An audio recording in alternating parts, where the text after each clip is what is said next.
राम राम विद्यार्थी मित्रांनो, आपण आज घेऊन आलो आहे विभक्ती. तर लक्षात घ्या, विभक्तीचे प्रत्यय 100% परीक्षेला विचारले जातात की दिलेले प्रत्यय हे कोणत्या विभक्तीचे आहे. तर मराठीमध्ये जे विभक्ती आलेले आहेत त्या आपल्याकडे संस्कृतमधून आलेल्या आहेत, म्हणून संस्कृतचे नावं त्याला दिलेली आहेत. आणि 8 प्रकारच्या विभक्त्या मांडलेल्या आहेत, त्यातले 7 नावं हे संस्कृतमधले दिले. कोणते दिले? संस्कृतमध्ये. आता बघा, संस्कृतमधलं पहिलं नाव दिलं प्रथमा.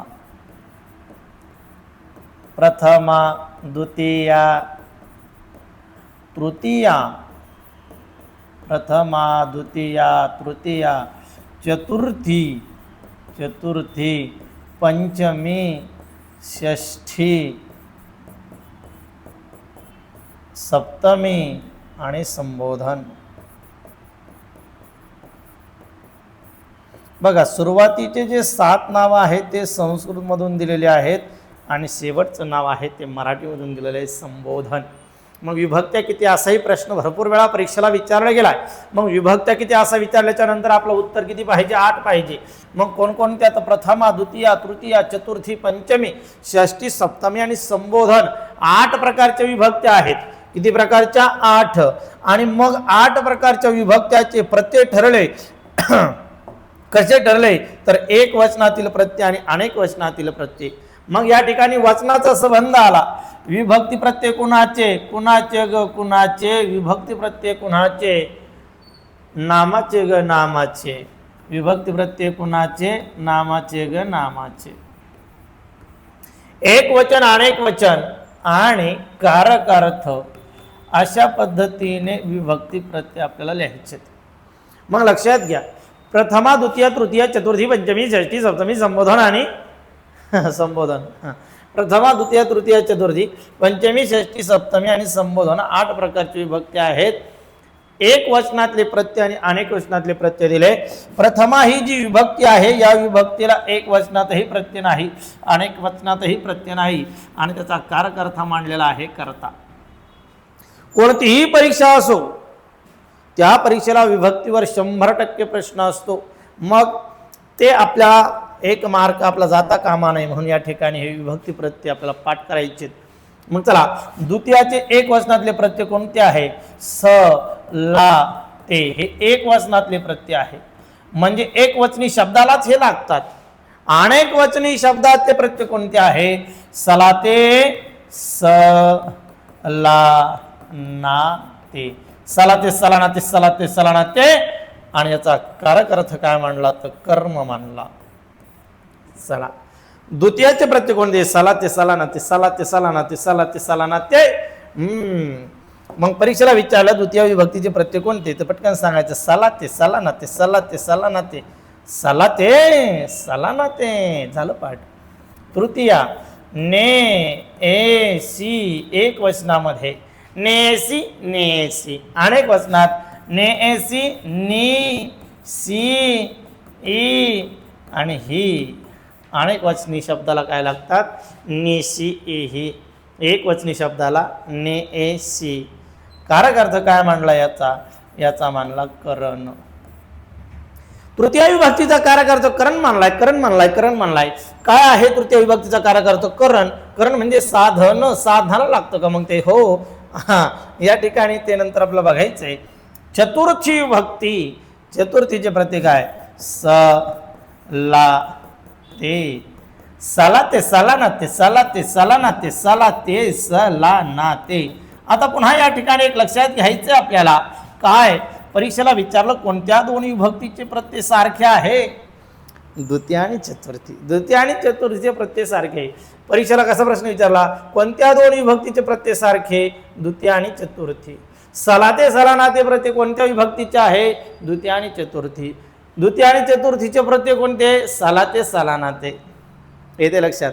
मग आता एक वचनातील आणि अनेक वचनातील वेगवेगळे का दिलेत हे? तर या ठिकाणी पुन्हा एक लक्षात घ्यायचं आपल्याला, का दिले. आता या ठिकाणी आपण म्हटलं मु, ला, स. काय लावलं आपण? मुलास किंवा मुलाला. आता या ठिकाणी आपण ला घेतलं समजा, मुलाला, मुलाला तहान लागली. आता या ठिकाणी मुलांना, या ठिकाणी जर तुम्ही लाच प्रत्यय लावलं तर हे एक वचनातलं आहे, हे अनेक वचनातलं आहे. फरक काय? तर या ठिकाणी जे ला लागलं त्याच्या आधीच्या अक्षरावरती अनुस्वार नाही आहे, आणि या ठिकाणी जे ला लागलं त्याच्या आधीच्या अक्षरावर अनुस्वार असतो. म्हणजे काय? अनेक वचनी प्रत्ययाच्या आधीच्या अक्षरावर अनुस्वार असतो, अनेक वचनी प्रत्ययाच्या आधीच्या अक्षरावर अनुस्वार असतो, आणि एक वचनी प्रत्ययाच्या आधीच्या अक्षरावर अनुस्वार नसतो. कसं? आपण फुलास सुगंध नसे, फुलास एक आहे, इथं अनेक म्हटलं आपण फुलांस, काय म्हटलं? फुलांस सुगंध असे. हे जे स आहे एक वचनातलं आहे आणि हे स अनेक वचनातलं आहे, कारण याच्या आधीच्या अक्षरावर अनुस्वार आहे. म्हणजे हे ओळखण्याची खुणच आहे. जर आपल्याला कळलं नाही नेमकं हे स आहे का हे स आहे, तर कसं? याच्या आधीच्या अक्षरावरती अनुस्वार असतो, याच्या आधीच्या अक्षरावर अनुस्वार नसतो. उदाहरणार्थ फुलास हे स एक वचनातलं आहे, फुलांस हे कसं आहे? हे अनेक वचनातलं आहे. चला मग पंचमी काय म्हणली हो? पंचमी म्हणले ओन हो न, ओन हो न, ओन हो न, ओन हो न. एक वचनात ऊन होन आणि अनेक वचनात सुद्धा ऊन होन. फरक काय लक्षात ठेवायचा? आधीच्या अक्षरावर काय असतो? अनुस्वार असतो. त्याचा कारक अर्थ काय म्हणला? अपादान. अपादान वियोग, अपादान वियोग, कर्ता कर्मकरण संप्रदान अपदान, कर्ता कर्मकरण संप्रदान अपदान. षष्टीचे प्रत्यय काय गुरुजी? षष्टी नेहमी विचारलं. चा ची चे, चाची चे, चाची चेच्या, चा ची चे च्या. अनेक वचनामध्ये चाची चे, चाची चेच्या. इथे चा दिसतो, इथे चा, इथं ची, इथं ची, इथं चे, इथं चे. मग हे जेव्हा लागणार तेव्हा त्याच्या आधीच्या अक्षरावर अनुस्वार असणार. मग षष्टी काय म्हणली? षष्टी म्हणली माझा कारक अर्थ संबंध, पण हा मानल्या जात नाही, पण दिलेला आहे. चला मग सप्तमी काय म्हणली? एक वचनात त ई आ आणि अनेक वचनात पण काय? त ई आ. बऱ्याच जणांना प्रश्न पडेल की सर इथे तेच आणि इथं तेच, डबल डबल काय द्यायची गरज होती हो? इथे तेच आणि इथे तेच, डबल डबल द्यायची काय गरज आहे? तर गरज काय आहे? तर हे एक वचनी लागताना आधीच्या अक्षरावर अनुस्वार नसतो, आणि हे लागताना त्याच्या आधीच्या अक्षरावर अनुस्वार असतो. हे लक्षात ठेवायचं. इथं काय आहे? अधिकरण. कारक अर्थ काय आहे? सप्तमीचा कारक अर्थ अधिकरण आहे. संबोधन जी विभक्ती आहे त्याला एक वचनात प्रत्यय आहे, अनेक वचनामध्ये नो, नो मध्ये कोण घुसला? ओ. हे जे प्रत्यय आहे हे अनेक वचनी आहे, आणि इथे कारक अर्थ काय आहे? हाक आहे. काय आहे? हाक. पण तो कारक अर्थ सुद्धा मानला जात नाही. मग कोणते दोन कारक अर्थ मानले जात नाही? तर एक आहे संबंध आणि दुसरा आहे हाक. मग विभक्ती 8 आहे. कारक अर्थ जरी 8 दिले पण दोन कारक अर्थ मानत नाही. मग मुख्य कारक अर्थ किती आहे? तर 1 कर्ता, 2 कर्म, 3 कर्ण, 4 संप्रदान, 5 अपादान, अधिकरण, 6 मुख्य कारक अर्थ किती मानले जातात? 6. विभक्त किती? 8 आणि कारक अर्थ किती? 6. हे लक्षात ठेवायचं आहे. एवढं तुम्हाला पाठ करायचं. याच्यावरती कसं आहे? एकदम सोपं आहे. 5 मिनिटात पाठ होऊन जातं. याच्यावरती 100% प्रश्न विचारला जातो. तृतीयेचा कारक अर्थ काय आहे? कर्ण आहे. द्वितीयेचा काय आहे? कर्म आहे. प्रथमेचा काय आहे? कर्ता आहे. सप्तमीचा काय आहे? अधिकरण आहे. हा तक्ता पाठ करावाच लागतो आपल्याला. 100% याच्यावरती 1 मार्क येणार. 1 मार्क म्हणजे परीक्षा पास होण्यासाठी 1 मार्क महत्त्वाचा असतो, नोकरी लागण्यासाठी 1 मार्क महत्त्वाचा असतो सर्वांसाठीच. तर चला आजच्या दिवस हा तक्ता पाठ करून यायचा. याच्याबद्दल सविस्तर माहिती पुढच्या लेक्चरमध्ये घेऊ. तोपर्यंत सर्वांना जय हिंद, जय भारत, जय महाराष्ट्र. जर समजा तुम्हाला हेच सविस्तर लगेच शिकायचं असेल तर काहीच अडचण नाही. मग कुठं शिकायचं गुरुजी हे?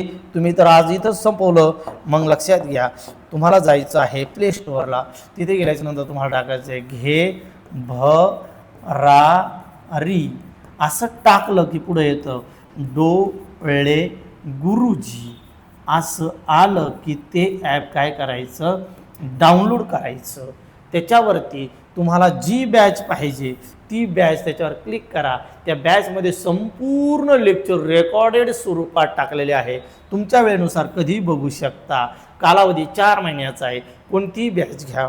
आणि जर तुम्हाला आपलं मराठी व्याकरण व शुद्धलेखन नावाचं पुस्तक हवं असेल तर 9834898213 या नंबरला तुम्ही तुमचा पत्ता पाठवायचा आहे. 5 दिवसात तुम्हाला पुस्तक मिळून जाईल. या ठिकाणी आपण थांबू. जय हिंद, जय भारत, जय महाराष्ट्र.